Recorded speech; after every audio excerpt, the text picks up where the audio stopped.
morning. Welcome to Coffee Time with Masterminds, a 30-minute conversation with leaders of mission-based organizations.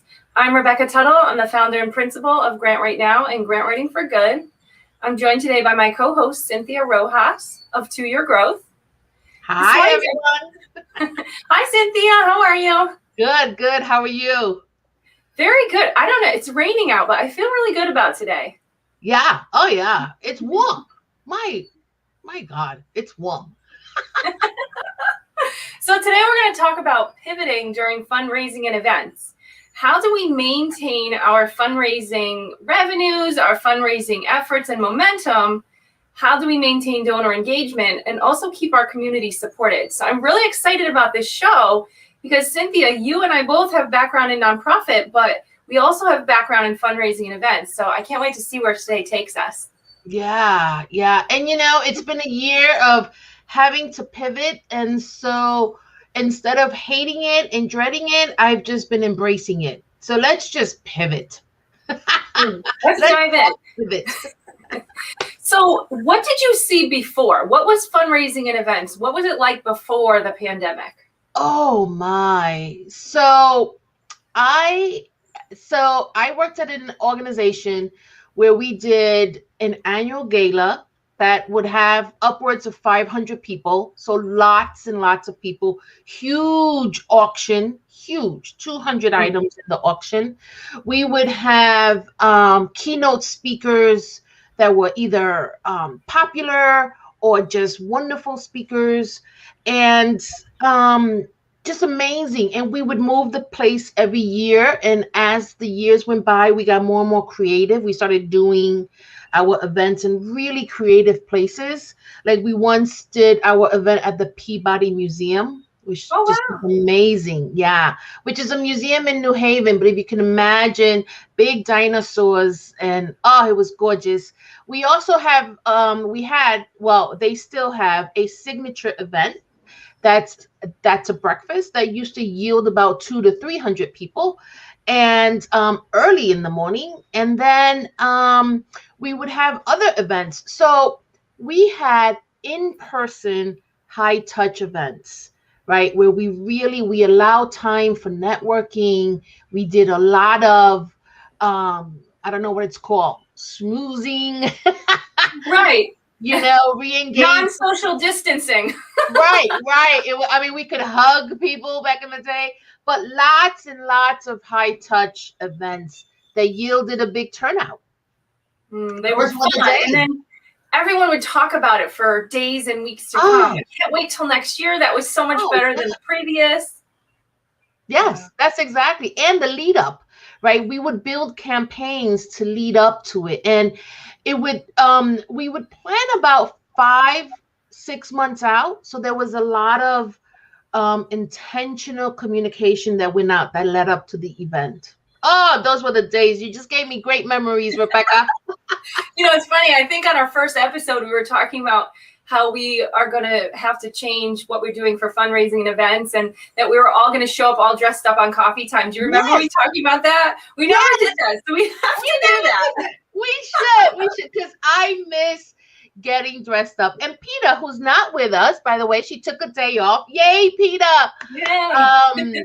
She talked about how these fundraising events, one, you often go to things that are very close to your heart in terms of the mission of the organization, but also they were a time for you to wear a fancy dress if that's your thing, put on your best face, and bring your partner or bring a partner along and just have a great time. And I love fundraisers, by the way, but I like to get dressed up. So for me, it was also about that. I would just bring friends, get a whole table, make it a whole night. Oh, those were great days, Rebecca. I want to touch on some things that you said, because back then, we've been doing this now over 20 years, right? Fund development, all of our work with nonprofits. And back then, there was no such thing as social media, but we still pulled off successful events. So I look at it like this. If we are restricted as to how many people can come to our events, they have to be outside, weather permitting, whatnot. we still pulled it off without social media and the social sphere that we engage in now. We can totally pull this off, absolutely pull this off, and pivot in fundraising and events now.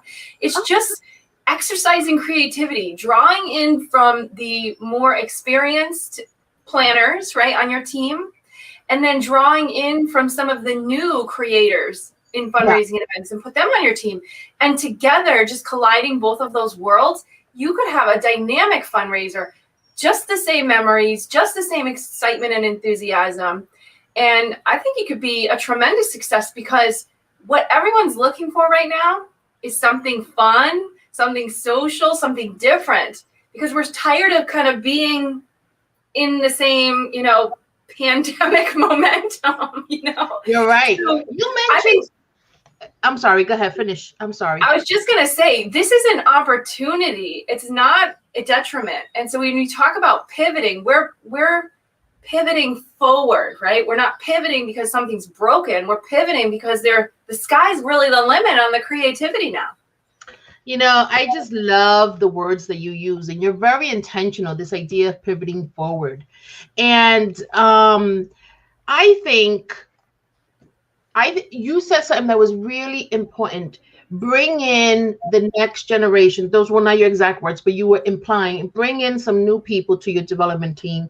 And traditional fund developers, right, are usually people who've been in the industry for a long time. They deal with wealthy donors, is very relational, and focused on increasing their donation. And there is value to that. There really, really is.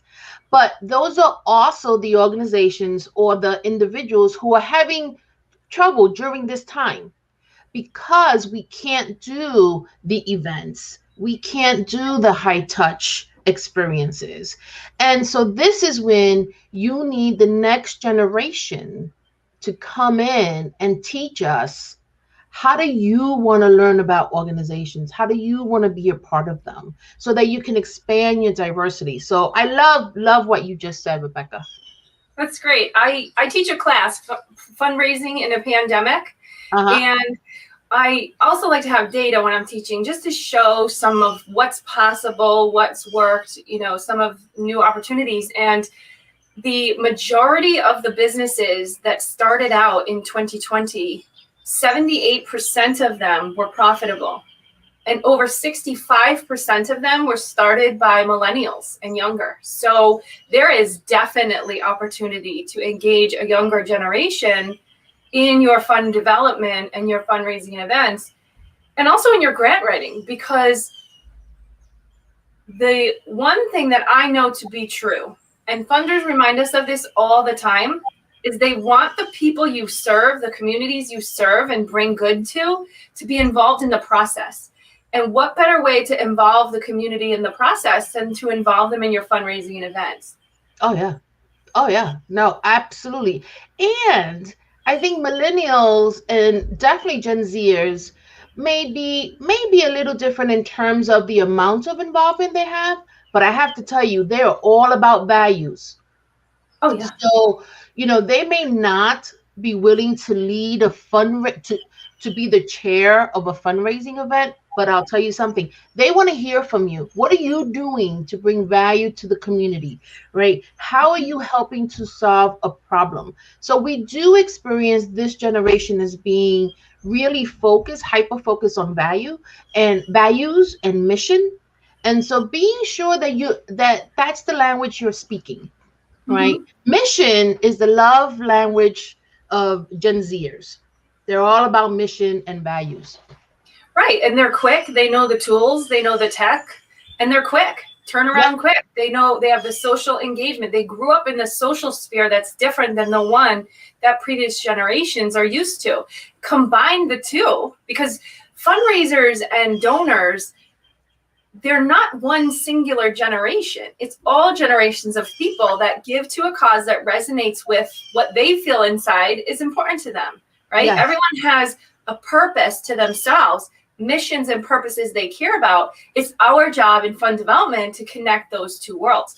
And why not do that through a multi-generational effort? you're going to have the most dynamic fundraiser and event. And when you do, invite us. I love that. I'm writing that down. This idea of making fund development multi-generational. I can't spell generational, but I'll write it down. But tell me now, I'm interested to hear from you. Why does pivot planning excite you? I mean, you were really excited to have this show. I could talk pivot planning all day, but how about you? Tell us what excites you. Sure. So my background is fund development. I've been a development manager. It's grant writing, fundraising, all of that. And I am always looking to raise those right fit funds for organizations, not just whatever funds are out there, right? Yeah. The mission has to be complementary. My door is open, so you can hear the birdies today. I can. I was wondering if that was me. I was like, is there a bird in my house? Because that sounded very loud. It's spring. It's spring. That's what it is. Yay. So I always look for that uniqueness, that creativity that's going to help our proposals get to the top of the pile and stand out amongst everyone and really get to that unique differentiator. And so I get really excited about pivoting and fundraising and donor engagement because it helps us get closer and closer to that unique differentiator. And if we can stand out to the donors and the funders, then they're probably going to come to our fundraising and event. They're probably going to donate to our mission and also maybe, hopefully, give us a grant. So it's a win-win. And it's also optimistic because it gives us something to look forward to. And right now, people need things to look forward to. I agree. So how do we, oh man, I forgot my question. I have to be I'm going to close these birds. I think the birds are starting to get to me. Sorry, guys. This is real life here. It's a lot of noise. But thank you, birds. Thank you for reminding us that it's a new season. It really, really is. Oh, we're so blessed. So what are you seeing, Cynthia? Yeah. Because your background is event planning. So what are you seeing right now in your work with change management and organizational leadership with respect to what we're talking about today?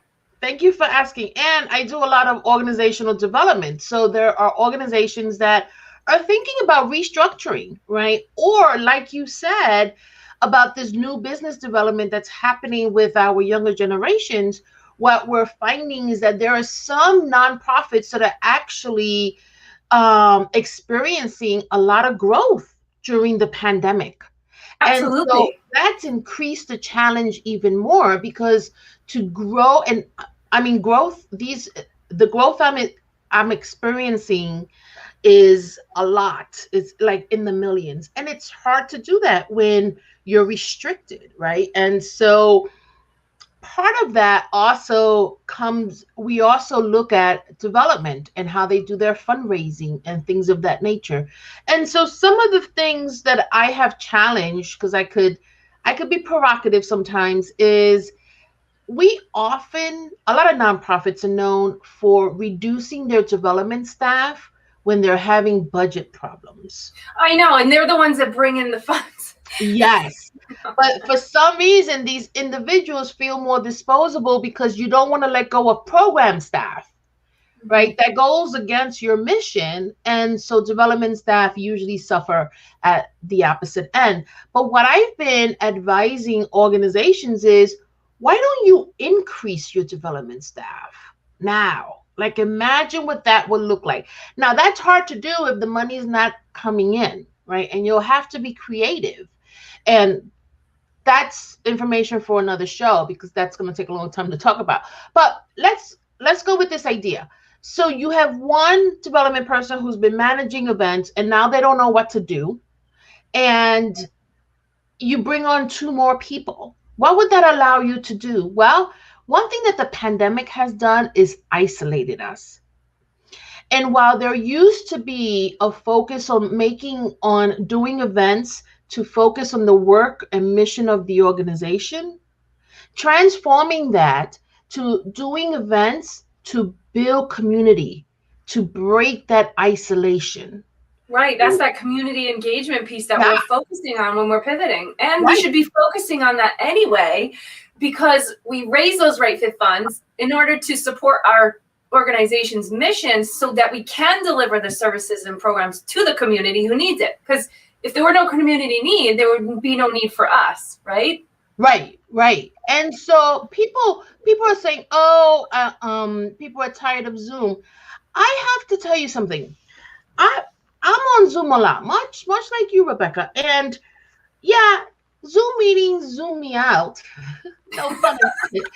But I have to tell you, I have not been invited to a virtual fundraiser.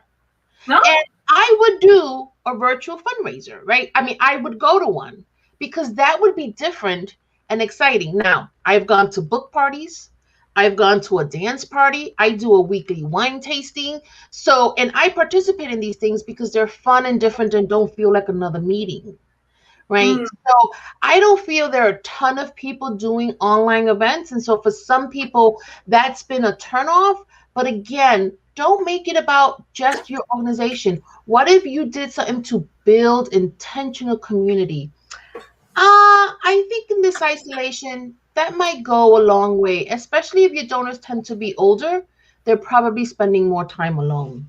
Are you getting invited to online fundraising events? No, but what I'm getting a lot of is capital campaign appeals. And but the interesting thing, because I look at them with a very sharp eye, because that's what I do for my clients, right? I help them with appeals. And they're not giving us, it's really important in a campaign appeal to let us know the outcomes that you've achieved as a result of the donor support. I'm not seeing that written into a lot of the solicitations that I'm receiving. And what I am seeing, though, is a lot of the damage the pandemic has done to organizations, which it's important to point out the need, but your emphasis should be on why this donor's contribution is important to get to these more favorable outcomes. And I'm not seeing that in the letters. And so I'm being more particular about who I give to, the causes I give to, and I'm giving more to the other causes instead of just giving, $25, $50, $100 here and there. I'm being more intentional about where I give and who I give to, because they're showing me the impact, and that's what's really important. Yeah, I have to tell you, I'm not getting a lot of direct mail appeals either, and I'm not getting a lot of email blasts, and it's one of my other recommendations. So we talked about increasing your development team, right? But also talking to donors differently. I was talking to an executive director recently who told me he has a 4-person development team, and 2 of them, their full-time job is to talk to donors, meaning they have a whole communication campaign. There's an email. Yeah, there's an email campaign. There's social media. There is high touches going on via email or phone calls. Like, that's what they're focused on full time, right? Relating and talking to their donors. And they over communicate. And this is the time to do it. I'll tell you something else that the pandemic has done. When I talk to people, right, I usually ask people, how are they doing? And so people are usually honest and they say, they're having a hard time, or it's not a good day, or sometimes it is, right? But I wonder about the organizations that I have been donating to, and I have not heard from them. And I wonder how they're doing. And it would be wonderful to hear their small wins. I miss that because my hope is that they're doing okay. But if I don't hear from them, I get a little nervous. And I think organizations are missing an opportunity to be the bearer of good news, to be the messenger, to show me that there is light at the end of the tunnel, that people are overcoming these terrible experiences, that there's hope, that someone is working with them. And I'm not hearing enough of that. And the pandemic has presented that opportunity, and I think it's being missed. Rebecca, what do you think? I absolutely do. When I served in development director, even when I was an ED or program director, I always made it a point to call my donors every single week. It didn't matter if I had to call 25 or 30 of them. I called them every week. They stopped by all the time. I couldn't get through a day without someone just popping in and sitting down. They just wanted to talk. And so that was a lot of work, yes, but it also yielded tremendous support for our organization monetarily, but the support for your organization isn't always a gift of money. That could be that they connect you with another opportunity for funding. They connect you with, like you said, buy a whole table with your friends. Then you're growing your donor engagement. And it could just be that they speak highly of your organization in the community so that you develop your reputation as a knowledgeable and capable entity that people can rely on. Yeah. I think what's happening now is if we fade into the background as an organization and stop talking to our donors, because let's be honest, the telephone and snail mail, they kind of went to the wayside, didn't they, in recent years? Yes. I love the phone. I'll call you. Oh, right? Now? I love to talk to people, right? I love to have phone calls now. Right. And so don't lose sight of that, because you don't want to lose touch with your donors and then only pick back up that conversation when we're all back together, right? Or when you need something. It's disingenuous and it's not authentic. Yeah. And donors want that authentic touch. So even if you don't know what to say, give me a call. I'll script with you. I'll practice with you. Because what I do is, aside from the social media piece of a social campaign, I have a number of clients right now. We're working together on a social campaign, on a communication plan, so that we can disseminate that to engage more customers and clients if they're my business clients, or engage more donors and speak more about your work in the community if you're a nonprofit. And I just want to say, these are the areas that we focus on. First is introduce your story. What are you about? Who are you? What are you doing now, right? Especially if you're trying to engage new donors. And then give people a reason to celebrate, a reason to laugh, a reason, like you're saying, to have hope and optimism, right? The birds were chirping. It was the crows in my yard. That was hysterical today, right? That's a reason to laugh. Right. Right? The other one is give people an opportunity to engage with your mission and your purpose. Is that through volunteerism? You could have volunteers calling donors, right? There's so many opportunities there. And then help people understand the impact. When I was talking about those letters of solicitation, give me more of the data, more of the impact that your organization is making. And so if you focus on those 4 areas, you could theoretically create a touch point every single week or every single month. And you just know today's Monday, the first week of the month, introduce the story. Second week of the month, give people reason to laugh, right? Et cetera, et cetera. And so that's how we build our social campaigns out. And I know I'm going on a long time, but if you feel stuck, like, I don't know how to pivot my fundraising, I don't know how to maintain my donor engagement, here are some things that work. Here are some things that you will enjoy doing. And it might just break you out of your social isolation as well. Yeah, no, that's awesome. I just blurred up. I'm not really sure why. But I'm still here. Little blurred. I don't want to touch a button because I'm afraid that something might go wrong. Just put your hand like this and then pull it back, and we'll edit this out. Or leave it in because we're giving people a reason to laugh. I love the blunders, but I love what you're saying. And I also, because we like to be provocative and this is about pivoting, you might have a new story, right? So you may not be able to tell the old story, but think about what's your new story.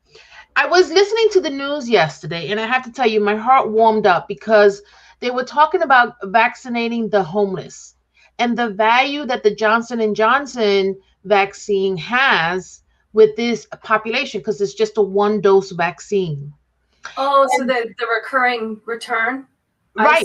So it's very hard with a mobile population to have 2 doses, especially when you have to do them within the time frame because of their high mobility. And all I could think about, and then you know how the news works where they show people doing stuff. So they're showing people vaccinating people. And I'm thinking, thank God someone's thinking about this. Thank God someone's doing this, right? And I think that this is where organizations can tell their news story.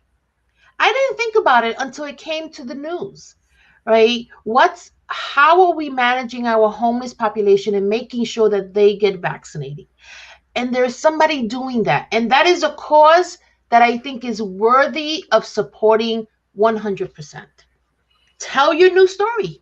And when you're telling your story, that's a great story. That's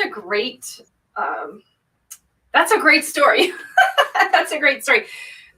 You know, and when you're telling your story, don't just show the nurse or the person giving the vaccination. You can show that as a part of the story, but the story should be the conversation with the person who got the vaccine, how it's impacting their lives, what are some of their experiences through the pandemic. You know, let people in to talk to the people you serve. And if we can't speak to them directly or speak with them directly, just give us an image of who they are. Yeah. Instead of, we talked about this at length in a previous episode, don't keep calling people low income and underserved and marginalized. Give them identity. Say, this is a human being. This is a need that they have, and this is their experience right now. And this is our mission and how you can help support this group of people, this population. And that's a story that people want to hear. People want to feel good. They want to know that they're helping people, and they want to know how they can help people. And I think that's a great opportunity to do so. Yeah, I think that if you're wearing the lens of let's pivot, let's do it differently, and let's maximize on this opportunity, you are going to be okay. And if you dare to be a little provocative and take the risk of hiring more people, build a team that makes your fundraising multi-generational, thank you for that term, like you really are going to survive this. You're going to be okay. You really are. You are. And I had, just in the last week and a half alone, I have had 7 EDs and development persons reach out to me and ask me, do I know any grant writers? Do I know any development people? We have a gap in our organization. We're in the midst of hiring. And I look at that 2 ways. I look at it as though, is it that the organization is undervaluing the contribution of the person who fulfills that role, and that's why they've transitioned on? Mm-hmm. Or is it that they've gained so much experience that they want to move into a higher level, higher function within that development space, and they're moving on to better themselves? So there is a lot of opportunity right now to fill in gaps in development and fundraising space. If you have ideas on how to pivot, how to raise those funds at a higher level because of this newfound creativity, this new adaptation to the pandemic, because let's face it, this isn't going away. No. These fundraising shifts that we've made, they're probably going to be permanent. Oh, yeah. And not only that, we're going to have new opportunities to pivot again and again and again. And so if you're someone who has those creative ideas, those concepts, experience, then you're pretty marketable right now. Yeah. And a lot of organizations want you. So it's so funny because when I started out in this space, grant writers did not get any credibility. It was like, oh yeah, whatever, you do that, right? And now it's, I need a grant writer because I realize this is hard work. This is hard work, yeah. Right? Oh, and yeah.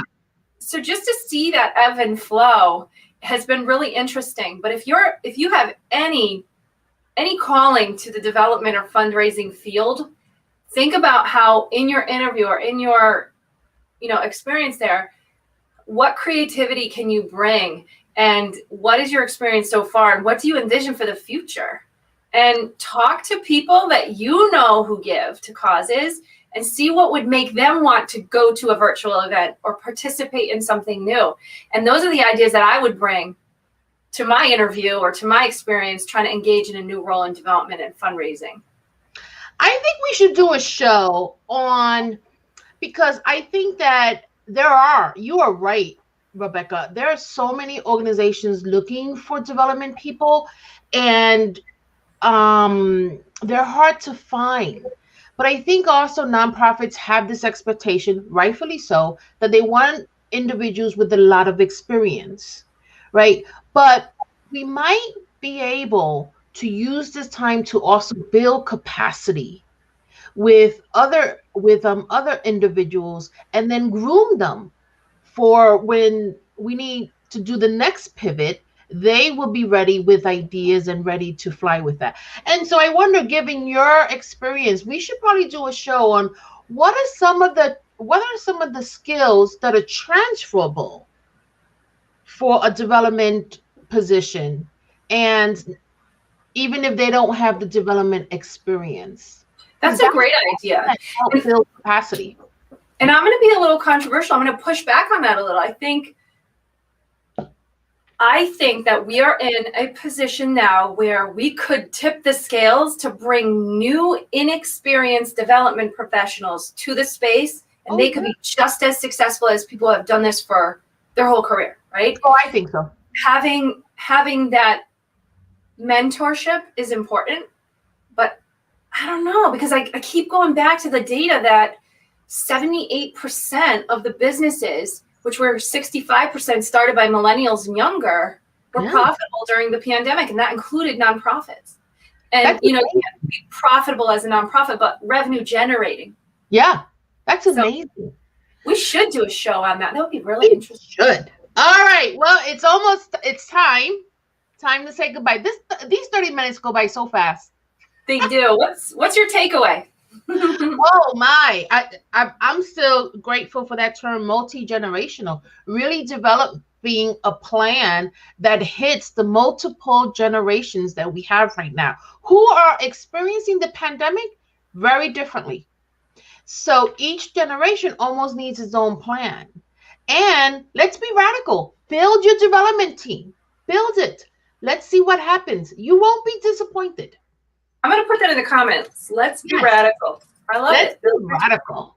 My takeaway is take risk. This is the time to take risk, because what do you have to lose? You have funding to lose. You have donors to lose, right? Right. But more importantly, take the risk, because you don't want to lose the ability that you have to serve community. So that's been a great wrap up for today. I thank you so much for your insight and your experience, Cynthia. We're going to welcome you back next week. And have a great weekend. And Peter, we missed you. Bye. We did.